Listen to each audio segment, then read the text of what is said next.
Warning, the following podcast contains adult language, themes, and situations. Also, the film we're about to talk about is going to be spoiled thoroughly. Listener discretion is advised. Enjoy this show. It might surprise you that Nicolas Cage, or should I say Nicolas Coppola's big screen debut came in a role where he had no lines, barely any screen time, and if you weren't paying attention, you might not even know he was in the film at all. It might also surprise you to find out that that first role came in an 80s teen exploitation comedy that has since gone on to be a household name that just about anyone over the age of 35 has probably seen at least once. No, I'm not talking about Porky's or Revenge of the Nerds. I'm talking about a 1982 film that launched the careers of half of Hollywood. Fast Times at Ridgemont High. Okay, let's run. I'm like a prickly pear. What do you say we cut the chit-chat? A-hole!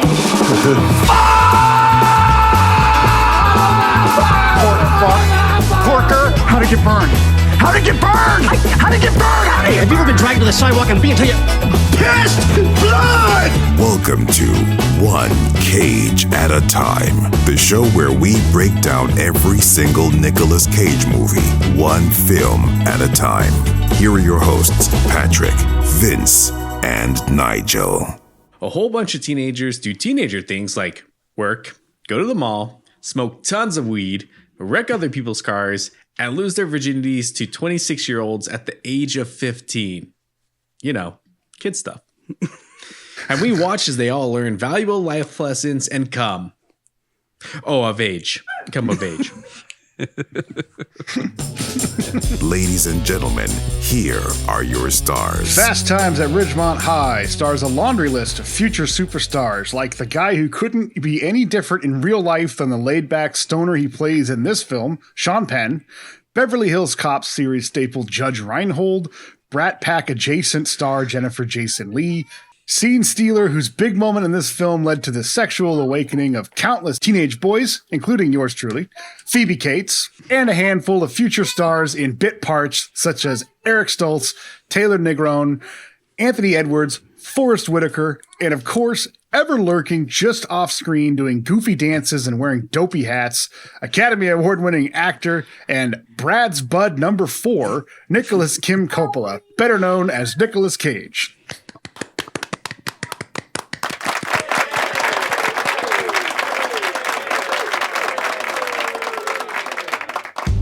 How about a Coppola quick facts? Couple of quick facts. I only pointed out Nick Cage specific things. There's a million things about this movie. This movie is obviously, such a huge film for cinema history and coming of age stories in general. This one is like kind of the king of coming of age stories. Yeah. Almost all of the actors who play students in the film were not stars and were virtually nobodies when the movie was actually filmed. For most of them, this was their first or second film they starred in. Many of them would grow up to become successful stars, including Sean Penn, Forrest Whitaker, Nicolas Cage, Judge Reinhold, Jennifer Jason Leigh, and Phoebe Cates. And then staple, what's his face? Anthony Edwards. Anthony Edwards. Yeah, hey, there's a lot of like just randoms in the background, Mm-hmm. Yeah, it's kind of crazy. Actually, wasn't he in Revenge of the Nerds too? Yeah, he was. Yeah. Anthony Edwards, yeah. Yeah, he had a pretty good run in the 80s and then kind of got pigeonholed into ER after that for some reason. And he tried to like relaunch his career when George Clooney jumped off. He kind of tried to do the same thing and then kind of had to come back to ER. Looks. Like he kind of aged out of the looking like a stud and then immediately turned into like middle-aged man when he hit 30. Yeah. That was probably kind of got that mousy look later in life. Nicolas Cage was originally considered for the role of Brad Hamilton, which was Judge Reinhold's character, but the studio thought his performance was too dark. I can't even imagine what that was. I have heard that a few times where people think that he comes off as a little too moody or a little too, I don't know, just kind of has a dark aura to him. Yeah. isn't quite as upbeat and happy as Judge Reinhold. That's for sure. Oh, yeah. But we could have seen Nick Cage jerking off in a bathroom instead of Judge Reinhold in a pirate's costume. It would be great. Think of the Mandela universe where that happened. Unfortunately for all of us, Cage was 17 at the time and could not work as many hours as 18-year-olds. And the reason that he ultimately got completely passed up for the role was that Nick lied about his age so that he could get a bigger part. But the producers eventually found out that he was only 17. Yeah. This was apparently his first paid role. So I don't know if he actually got paid for Best of Times, or if this was actually shot before that. But this is credited as his first paid role. Might be just his first paid film role, but yeah, I can't imagine anybody making much money on Best of Times. Beyond that, Amy Heckerling, as the director, felt that Cage wasn't a good fit as Stacy's brother because Jennifer Jason Leigh always felt down compared to the rest of the cast's pep. And the director thought pairing her with another down performer wouldn't work. And she wanted something a little brighter, which is, I don't know. It would have been interesting to see like what Cage would have brought to that performance, but We saw it, Valley Girl. we did. Yeah, pretty much. I'm guessing somewhere like similar to that. I would assume. Nicolas Cage's character is billed as Brad's bud, but his character's name is actually given in the film as Dave. Given when Brad tells his girlfriend that he got Arnold and Dave their jobs when he gets what's his face the job that ends up getting him fired later on. Spoilers. But yeah, it's funny to think that Nick almost became the star of Fast Times at Ridgemont High. Mm-hmm. Though I guess if you really think about it, Sean Penn is kind of the star of the film, but not really at the same time. I don't know. It's time for the main event. Time to break down the film one scene at a time. In Act 1, we open on the Ridgemont Mall, which I guess is supposed to be in California, but it's never explicitly said, since I think this is supposed to be another one of those Anywhere USA type of films. We're introduced to our main characters, including Stacy, who is a naive but curious freshman, her friend Linda, who claims to be sexually experienced and encourages her to get it over with. This is the first time I ever saw sex on film was this movie. And boy, oh boy, was it uncomfortable. It's so uncomfortable to watch now. No, it's like she's 15 and the dude's 26. I watched this movie with my mom when I was a teenager. I mean, it could be worse. Yeah, true. I was going to say the first time I saw sex on screen was that I can remember was Terminator. Really? Okay. Yeah. Like I was probably like 5 or something or 4. Yeah. This movie, I think I was like 3 when I saw it the first time because it came out in 82 and I was born in 82. So I think it was like in heavy syndication. It probably was also on TV, like regular TV. Yeah. And they could show a lot of it. I don't remember seeing the Phoebe Cates scene until later on in life. Edited out. When I really, really needed to see it. Anyways, moving on with the cast, Brad Hamilton, Stacy's older brother, who is a popular senior, at least in his own mind, I think, confident in his future, his job at All American Burger, and his relationship with a girl named Lisa, who looks so sexy. Sorry. Have to. Mark Ratner, a painfully shy sophomore with a crush on Stacy. He's aided by his smooth-talking friend Mike Damone, a like concert ticket scalper. I don't know how he got into that. Who gives him confidence tips and probably secondhand herpes. I don't know, based on what happens later on. Jeff Spicoli.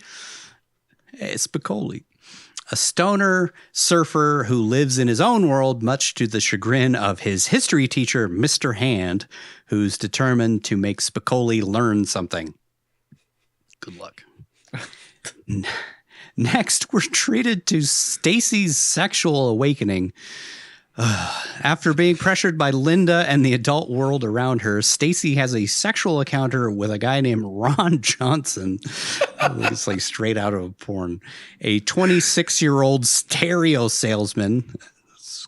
A little call forward to Iggy Sue Got Married. Yeah. Who believes she's 19. So that's his excuse, by the way.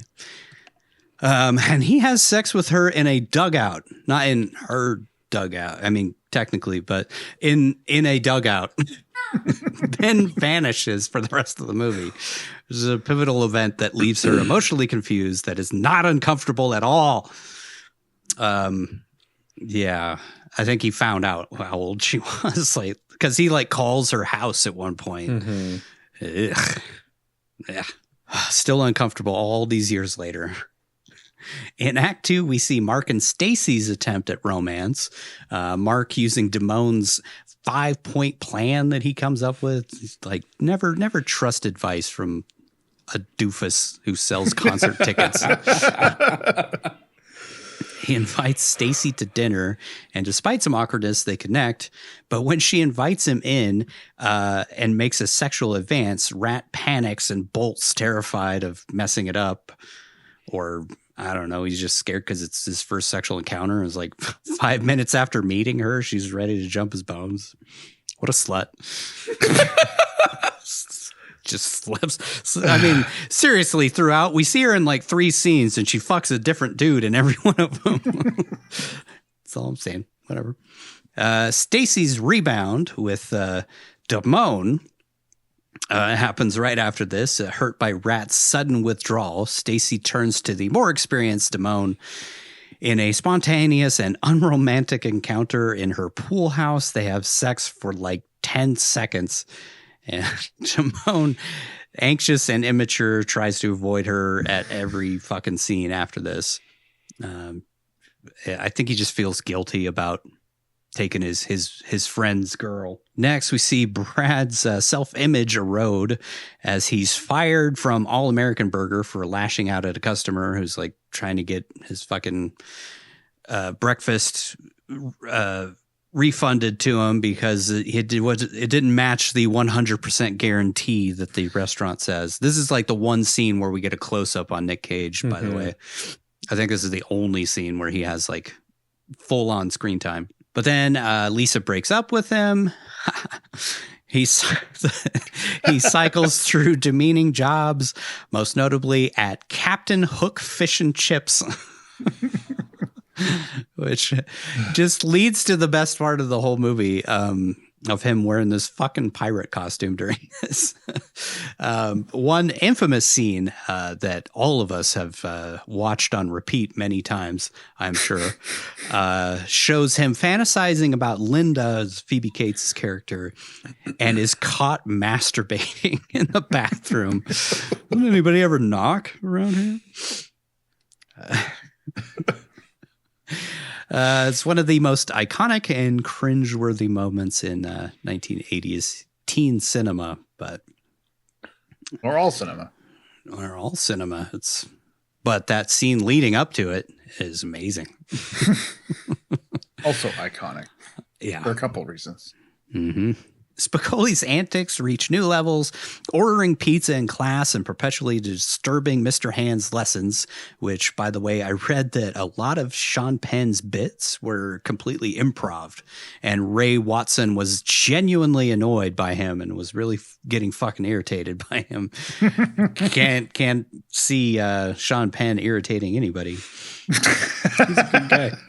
He's a good guy. He's a stand-up guy. That works perfectly because you get that frustration from I forget his name, the guy who plays Mr. Hand, but he was great in a lot of things back in the 80s and 70s and stuff like that. But he's really good in this movie as like the annoyed teacher, which gets a little awkward here in a second, though. I gotta say, I still feel like this is weird. Finally, in Act 3, Stacy discovers that she's pregnant. She tells Damone, who initially offers to help pay for the abortion and drive her, but then he backs out because he doesn't have any fucking money, because I guess concert scalping doesn't pay anything. And then he just avoids her completely for the rest of the movie. Stacy quietly asks Brad to drive her bowling, and he realizes she's at an abortion clinic, but doesn't ask questions and simply supports her, which is kind of a nice, like, I don't know, get that brother-sister bond. Like, they've both been through some shit. I don't know. I always felt like this relationship was pretty accurate to real life. Although, I mean, not all of us are having abortions and jerking off in the bathroom to our friends and stuff. But, you know, I feel like that awkwardness of being a teen is pretty well captured in this relationship between them. Linda, furious at Damone's treatment of Stacy, confronts him and humiliates him by vandalizing his car and locker. Rat learns what happened between Stacy and Damone, and he breaks up with his best bud. I mean, they're not friends anymore, but it's kind of a breakup. I don't know. Spicoli totals the expensive car belonging to a football star named Charles Jefferson. That's Forrest Whitaker's character. I think this was the first thing Forrest Whitaker was ever in. To avoid blame, Spicoli fakes a crime scene and blames a rival high school named Lincoln High. Jefferson, enraged, dominates the big game, restoring his reputation. It's pretty fucking genius. I mean, you know, say what you will about how dumb Spicoli is. That's genius. Idiot savant. Yeah. Mr. Hand shows up at Spicoli's house, determined to reclaim the time Spicoli wasted in class. I don't know why, but this always creeps me out that some teacher would just show up at his house and be like, we're going to sit here and read in your bedroom. It smells like cum and gym socks. Or a principal showed up to your house. Yeah. Fucking weird, right? I don't know. Surprisingly, they find some mutual understanding, and this playful confrontation resolves their arc and adds a layer to Spicoli's character, since he's not as dumb as he seems. Like I said, he's kind of a genius when it comes to hiding crimes that he committed. He's the next Jesse Pinkman. Working at My Tea Mart, Brad finally has his moment of glory as he thwarts a would-be robber by throwing hot coffee in his face. It's a redemption arc that quietly restores his confidence. In a subtle, sweet moment, Stacy and Rat talk again. Guy named Rat. This is not named Toad. There's no dramatic declaration, just a sense of renewal. And they begin dating again, this time with less pressure. And maybe she won't immediately try and suck his dick 5 minutes after they hang out. Also, he and Damone make up and fall madly in love. Oh, wait, just the first part. They make up, friends again. Also, throughout all of this, Nicolas Cage exists randomly in the shadows in a handful of scenes. I don't know. One more thing, just a quick note about the trackers. Since Nick actually appears on screen, unlike our previous film or the next film that we'll be talking about, I will include some of the stuff on the trackers. I mean, I don't know. I guess I can include budget versus gross, location, and nudity. I don't know what else. He doesn't kill or doesn't get killed. Yeah. He doesn't talk, so there's no No cursing. swearing. But yeah, don't worry, Nigel or Vince. I got you guys covered. Well, it's easy when he's only in 2 of the 3 films, 4 films, however many we're doing. He's in 3 of the 5 films, but he only speaks in 1 of them. And he has 1 line of dialogue in that film. Oh, yeah, that's right. He's in the other one. So. Yeah. I'll just put everything that I tracked in the episode after our 5 bit part movies. Spoilers between this movie and just the fake trailer that he's in Grindhouse. We're adding 30 breasts to the nudity tracker. Jesus. Oh, wow. I think this movie by itself had like 20. Yeah. So and there's a lot in that just 4-minute trailer. Just in that fucking, I think it's only 2 minutes, and it's I got watched it this morning. It was like 4. 3 or 4. damn. It's the version on Daily Motion. That might Just be an long enough for them extended to cut. cram 4 separate ads into it. One of them is in the roll. I can't believe it's a competitor to YouTube.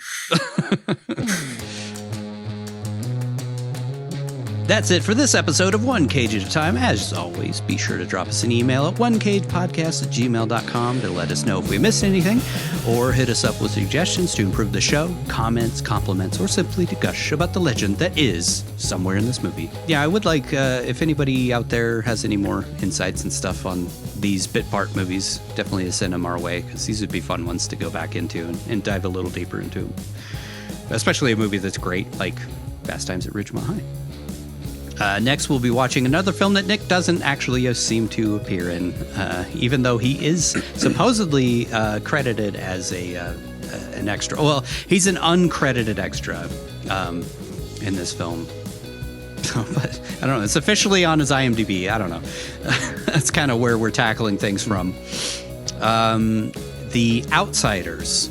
In 1983, the book that most of us had to read in school at some point was adapted by Nick's uncle, Francis Ford Coppola, into a way more homoerotically charged film that I remember. It stars an even more impressive batch of future Hollywood A-listers than even Fast Times at Ridgemont High. It's fucking crazy, dude. It's like, It's that why Coppola is magic. Tom Cruise in this thing? I don't know.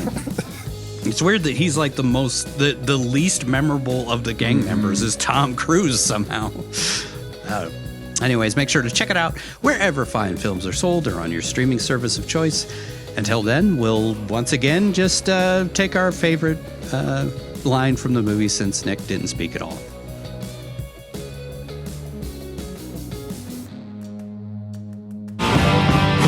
Seen the new Playboy? Good? Oh, there's tits. All right. I like sex. People on nudes should not drive. Thanks for listening to One Cage at a Time. Visit us online at onecageatatime.com or follow us on the social media platform of your choice for more Nicolas Cage goodness.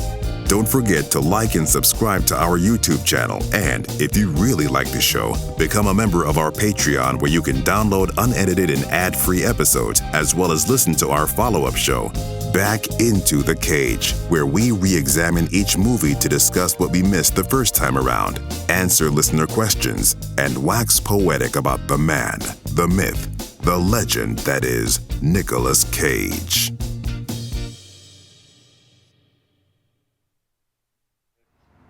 Look, just put your little hand back in the cash register and give me my $2.75 back, please, Brad. Sir, if you just give me a minute, I'll find the forms. I'll take care of everything. I don't have a minute. You've made me late enough. I am so tired of dealing with incompetence. It says 100% guaranteed, you moron. Mister, if you don't shut up, I'm gonna kick 100% of your ass!